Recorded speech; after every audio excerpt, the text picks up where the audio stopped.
Hey guys, we're back with another video, how to connect your iPhone 16 to your JBL speaker. This is a Go 3 and let's go ahead and start. So basically you want to turn on your speaker first, duh.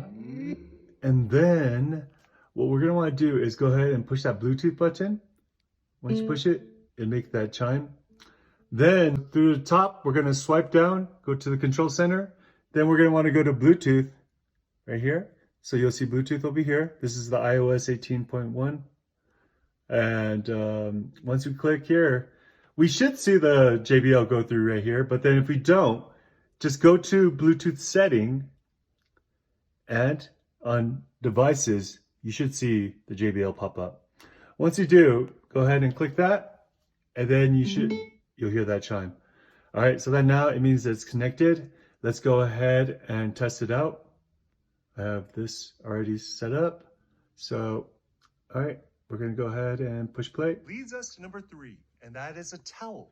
The reason why you want to bring the towel, as you can see in the video, is to cover up the crate. Okay, yeah, so it's working now.